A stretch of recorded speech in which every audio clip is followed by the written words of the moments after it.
Eh bien, rebonjour. Donc Christophe Yann sur l'île de la Réunion et Didier Belli à Carcassonne. Bonjour messieurs. Bonjour. Bonjour. Aujourd'hui, nous allons parler cuisson basse température et cuisine saine. Alors messieurs, j'aimerais que vous m'expliquiez pourquoi cette cuisine elle est utilisée au plus haut niveau de la gastronomie. Et je pense que c'est l'un des plus gros avantages que procure ce mode de cuisson, à savoir le fait que c'est une cuisine saine par excellence. Alors, allez-y, exprimez-vous, dites-nous pourquoi pour vous cette cuisine est utilisée à ce plus haut niveau de la gastronomie. Eh bien, déjà parce que grâce au sachet hermétique, les aliments conservent tous les minéraux et toutes les vitamines.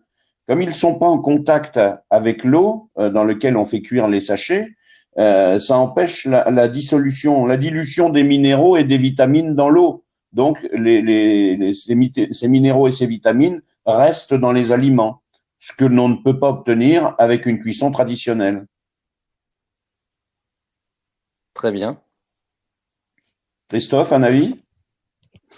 Non, c'est exact. Ensuite, effectivement, on va pouvoir, effectivement, au fait que tout soit enfermé, retrouver une cuisson qui est parfaite, où effectivement, comme tu l'as dit, le gros avantage, c'est qu'on va pouvoir cuire, enfin, on va pouvoir cuire et conserver aussi beaucoup d'aliments, aussi bien des viandes, des poissons, de la charcuterie, des fromages. Donc, il y a les durées qu'on s'appelle de temps habituelles, par exemple pour la viande, qui sont de 2 à 3 jours.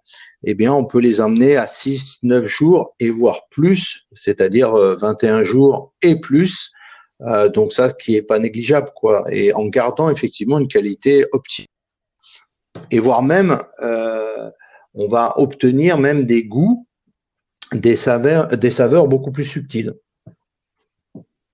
Mm. Dans ce mode de cuisson, on voit des tableaux justement où il y a des températures, il y a des temps et qui varient en fonction des aliments. Pourquoi on ne cuit pas tout à la même température alors? Ah, ça, c'est une bonne question.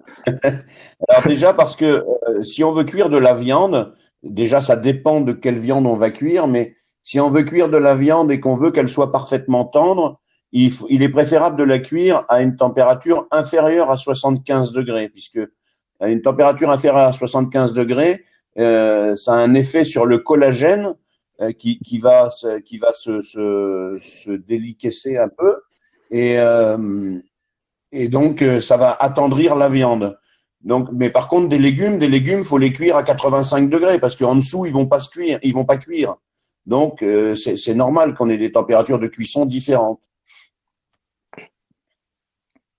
Oui, et puis ça dépend aussi D'accord, des épaisseurs, de l'épaisseur de la viande, savoir si on a un morceau de viande qui est plus tendre ou ferme. Donc, il y a plein de paramètres qui font qu'effectivement, il va falloir ajuster ces températures. Alors, bien sûr, il y a un tableau. Et après, il y a l'expérience du cuisinier qui va faire ses propres expériences et obtenir en fait les résultats qu'il désire lui, tout simplement. Des fois, à 1 ou 2 degrés près, on obtient vraiment des choses totalement différentes. oui, c'est pour revenir, vous disiez tout à l'heure qu'on vient préserver les vitamines. Est-ce qu'il y a cette corrélation entre le fait de respecter la température juste, je ne sais pas si on peut appeler ce terme-là, est-ce que ça a une incidence sur le fait de respecter la température et d'avoir toujours ce gain en vitamines? Ça n'a pas de rapport direct entre la température de cuisson et la conservation des vitamines et des minéraux, puisque les vitamines et les minéraux, pardon, ils restent dans le sachet parce que le sachet, il est clos de façon hermétique. Alors que si on fait une cuisson traditionnelle, si on fait par exemple, on fait cuire des légumes à l'anglaise, eh bien, on va les cuire dans une eau bouillante salée. Donc, une partie des minéraux et des vitamines qui vont partir dans cette eau de cuisson. Alors qu'en cuisson sous vide, ça n'est pas possible, ils sont enfermés dans le sachet sous vide. Et, et on est quand même à une température qui est en dessous des 100 degrés. C'est sûr qu'une cuisson à 130, 140, 150 degrés, là par contre, il y a destruction des valeurs nutritives. Absolument. Oui, voilà, c'est pour ça que je posais cette question. J'avais l'impression quand même qu'il y avait une importance, le fait qu'on soit à basse température a une incidence directe sur ça quand même, sur les vitamines et les nutriments. Très bien, mais écoutez, sur ce sujet, à moins qu'il y ait quelque chose à rajouter, Non, je pense que c'est bon. eh bien, je vous remercie. À tout de suite.